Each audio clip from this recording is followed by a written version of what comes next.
We had a great tussle in the 1-2-5 race, and we picked that up with 4 laps to go. Robert Dunlop heads to start lap 7, closely attended by Ian Newton, number 5, followed by number 9, Alan Patterson, a local man sticking it in as hard as he can as far as Ian Newton. Superb stuff from Robert Dunlop. Robert Dunlop led this race in fine style, but he is coming under a lot of attendance here. While on lap 7, number 4, Robert Dunlop, number 5, Ian Newton, number 9, Alan Patterson. First 3 in this Wildfowler in 1-2-5 race. Well, what a great race this has turned out to be, Keith. We've seen 3 different leaders at the moment, and Robert is now heading it. And Joey Dunlop there, number 3, he leads the second bunch. Joey Dunlop down in 5th place at the moment. He is leading. Great stuff all the way through this 1-2-5 race. I think 1-2-5 racing, Roger, nowadays is the best. And back to leaders, and Robert Dunlop goes back under Ian Newton, and Ian Newton had obviously passed Robert Dunlop somewhere out of our camera picture. And number 9 there, that's Alan Patterson, giving it all he can to get on the tail of these. We've got another couple of laps to go. They are starting lap 8 now, and we have just a couple of laps to go, and these guys are going to have to sort themselves out. Number 6, David Lemon there, front row qualifier, but he's just out of this front 3 position at the moment. Oh, what excitement there, Keith. I mean, Ian Newton tried to get up the inside, Alan Patterson tried to come back at him, and it's been great rivalry in Northern Ireland all year between Robert and Alan Patterson. Alan Patterson now right on the back of Robert Dunlop's rear wheel. Well, let's hope this doesn't end in tears. It's certainly getting close enough to do that. They're down into the chicane on lap 8. Number 4, Robert Dunlop from number 9, Alan Patterson, closely attended by number 5, Ian Newton on the back straight. Newton comes out of the slipstream on the 1-2-5. He is heading down all on Hondas. Oh, and Ian Newton drafts right away past, and is he going to be able to get on the brake? No, Robert Dunlop's far too good on the brake. Alan Patterson comes back. Number 9, Alan Patterson shoves it underneath Ian Newton on the brake. Superb braking manoeuvre at a very difficult corner here at Kirkistown. Well, as we saw there, Keith, Ian Newton looks to have the fastest bike. Patterson's definitely got the slowest, but he's got the most aggression at the minute. He's the younger one of the bunch. On to lap 9, through Debtors Dip, back markers coming into view. Number 29, Mark Lindsay from Northern Ireland, easily passed.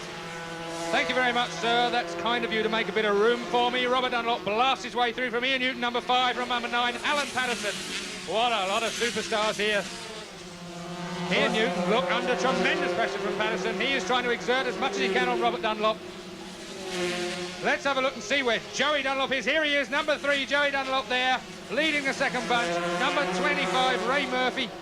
Sorry, Steve Farmer. I'll get it right in a moment. I can count, but I am from England. Number 3, Joey Dunlop through the chicane. He seems to have shook off relatively the attentions from Steve Farmer. He's been in that position all day, back with the leaders. Number 4, Robert Dunlop. Oh, well, what can I say? Look at the state of this. You can't help thinking, Keith, if Robin Appleyard, the pole position setter, had have been with these 3 as well, what a great race we'd have been having now, but it's superb at the moment. Yes, Robin Appleyard ran round in last place for a while Ian Newton takes the lead through Debtors. A superb move there. Robin Appleyard, pole position setter, out of this race, of course. Robert Dunlop, number 4, goes straight back under Ian Newton. Superb stuff here from the Wildfowler in 1-2-5 race. Usually the best race of the day in Grand Prix racing. It's coming into domestic racing now. Robert Dunlop, number 4, leads from Ian Newton, closely attended there by number 9, Alan Patterson, who is a star here anyway. What about Robert, Keith? I mean, he's jumped off the big Norton. He's now on a 1-2-5. The capacity difference, the speed's enormous. And I look at Alan Patterson there up on the grass, but Robert seems to adapt himself to anything. Well, I'm picking up the lingo. I think all you can say is fit as hell. And here's the man on the last lap. Ian Newton leads on the last lap, and Robert Dunlop goes past him like he is going backwards. There must be something wrong with Ian Newton's brakes, because Robert Dunlop made him look like he's going backwards. They're heading for the finish line now. Robert Dunlop leads from Ian Newton. Can Ian Newton get in the slipstream? Robert Dunlop's weaving to keep him out of it. Alan Patterson going for 3rd place. Oh, what a finish. That looked to me, I've got to say, like Robert Dunlop's won it, although Ian Newton is convinced he did, but our position is not right opposite the line. So here's Joey Dunlop crossing the line. Superb 4th place there from Joey Dunlop. We have a disputed 1st place at the moment. It looked to me like Robert Dunlop won it from Ian Newton, from Alan Patterson, but it's Ian Newton holding his hands up as if he won it. Did he snatch it on the line? We wait for confirmation of the first 3. Well, here we look at it again. Number 4, Robert Dunlop, leads out of the last bend on the course. Number 4, there's Alan Patterson, number 9, looking for a position on Ian Newton. Ian Newton gets behind the draft of Robert Dunlop, pulls alongside him. He's got the drive in a straight line. Ian Newton driving all the way on the outside there. Robert Dunlop must wonder what he's got to do to win this race. He led onto the back straight, onto the front straight. He can do no better than that. And by half a tyre's width, Ian Newton wins it. Unbelievable. I would say that is a very disputable decision, but we'll find out later. Well, the big crowd here at Kirkistown certainly enjoyed that. It couldn't have been any closer, but in the end it was Ian Newton getting the verdict. Well, time now for highlights of some of the other races. As they approach the line for the lap 7, Ian Simpson snatches the lead from Brian Reid, number 11. So Ian Simpson leads number 14 from number 11, Brian Reid, from number 7, Dave Leach. Dave Leach having a superb day out. This is the Calibre 600 Supersport race over 10 laps. We're on lap 7. Ian Simpson, number 14, leads from Brian Reid, number 11, from Dave Leach, number 7. What a great series this is, Keith, this 600 series. Mostly Yamahas have headed the field most of the time this year, apart from John Reynolds on the Kawasaki. But here we have Brian Reid, the Regal winner for the second year this year, with Ian Simpson from Scotland, and Dave Leach, the Eurosport winner from Donington just recently, lost the Eurosport Championship by 1 point in Monza last week. His bike is very much down on speed, but he did have a big engine blow up in practice yesterday, but he's hanging in there on the brakes, so... Well, he's certainly hanging in there on the brakes. Dave Leach, number 7 there, in 3rd place. Of course, Roger Marshall, you have actually got some vested interest in this particular race, haven't you? Yeah, well, normally my brother-in-law Mark Sterling races in this, but unfortunately the field is a bit depleted because Stephen Cull high-sided yesterday.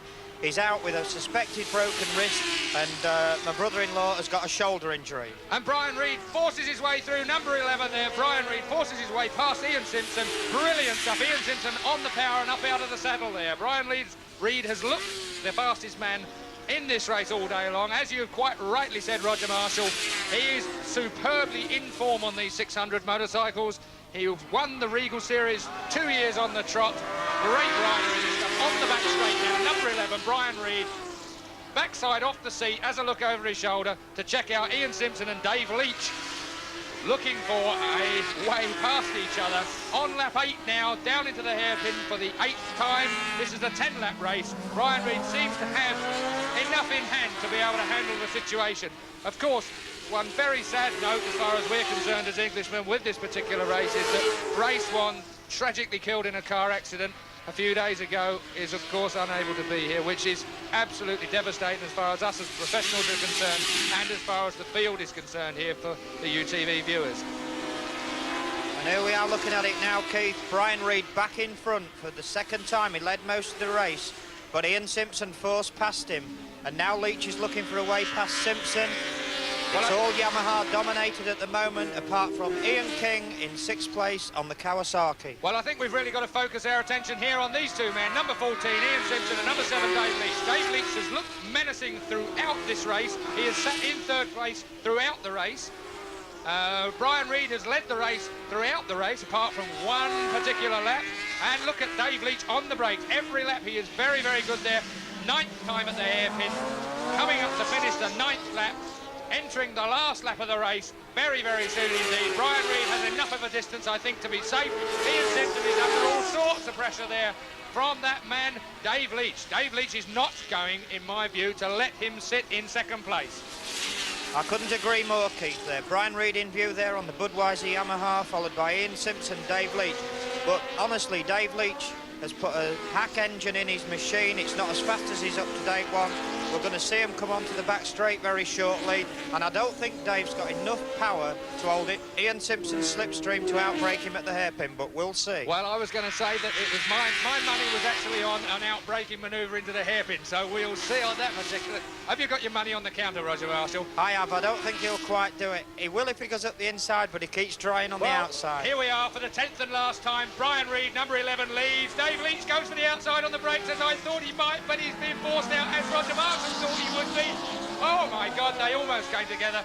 Take that man, Brian Reed, number 11 there, leads across the line, and who's going to be second? And it's going to be Ian Simpson from Dave Leach. Well, Roger Marshall, you were correct. I hand over the money right now. What a superb race. Brian Reed wins, number 11, from Ian Simpson, number 14, from Dave Leach, a very respectable third. Well, there's Gary Cowan watching the racing today. I think that fans will certainly remember his brilliant dice last year with Ron Haslam.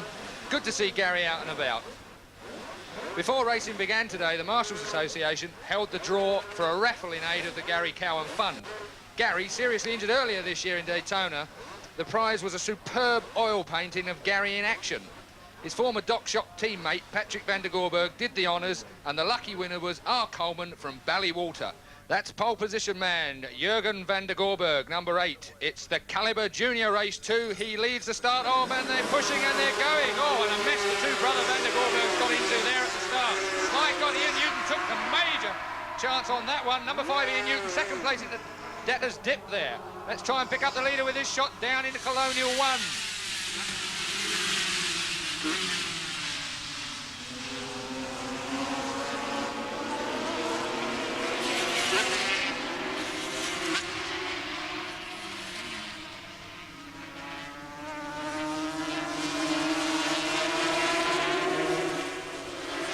So the Calibre Junior Race 2 gets off to a fine start. Number 2 there, Kevin Mitchell, I'm corrected. That's Kevin Mitchell leading the race.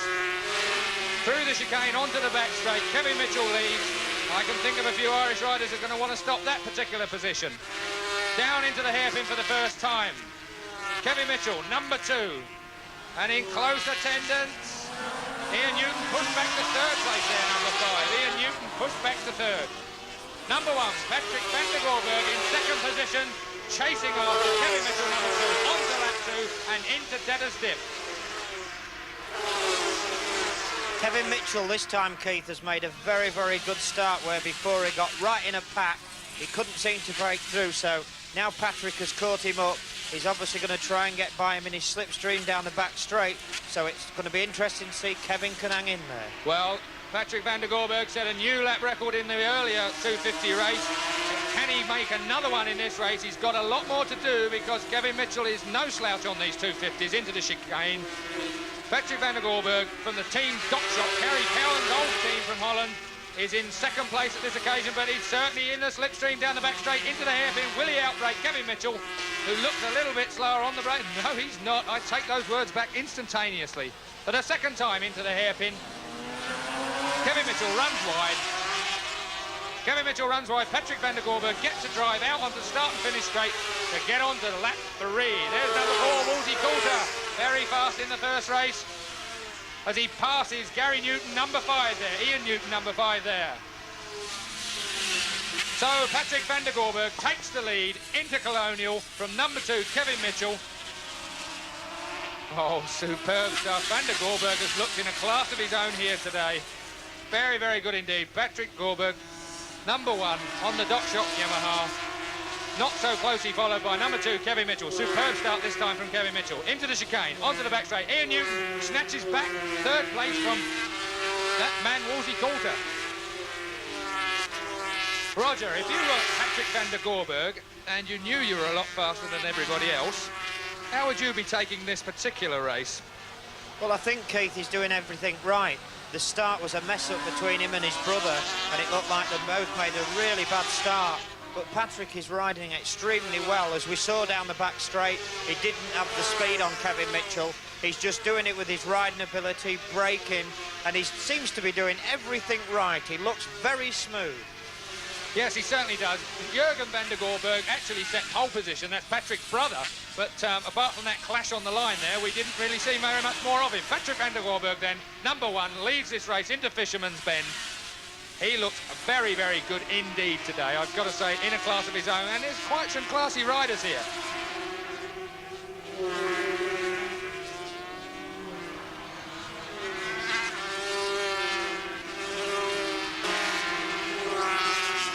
And the leader down into the hairpin again for the 9th time. Well, he's almost boringly too good, isn't he, at the moment? The 250 racing is usually much, much closer. Just look at the gap there. He's on to his last lap. Number 2, Kevin Mitchell, second in this race. And look at the dice for third place between Wolsey Coulter, number 4, and Ian Newton, number 5, through Debtor's Dip. Well, it was a brave man who took the outside line there, and Ian Newton got the advantage of that. Into Colonial 1. Close attention by Wolsey Coulter, number 4. Colonial 2, flick left hard as you can. Brian Reeves through the inside on, and Wolsey Coulter, dear me, I'm lost for words. Ian Newton, number 5, forces his way underneath. Wolsey Coulter, number 4, at the Fisherman, down to the chicane. And while we're watching this, Eugene McManus and Brian Reed, behind these two, are having an even bigger dice as well, closely followed by some more. Well, onto the back straight, Keith, for the last time. Will it all end in tears, as you say, at the hairpin? Well, that's what I'm looking for. Here we come for the hairpin. Wolsey Coulter's looked good on the brakes all the way down here. Ian Newton leads in second place, I should say, into the hairpin. Wolsey Coulter's on the outside. I can't believe he'll be able to get that, but he's going to cut to the inside. Wolsey Coulter's got the drive for second place, while we see Patrick van der Gorberg win. And what a race can we see? Who's going to pull out the slipstream? Well, damn near another photograph finish there from Wolsey Coulter, number 4, and Ian Newton, number 5. I think, for my money, it looked to me as if Kevin Mitchell finished second and Wolsey Coulter finished third.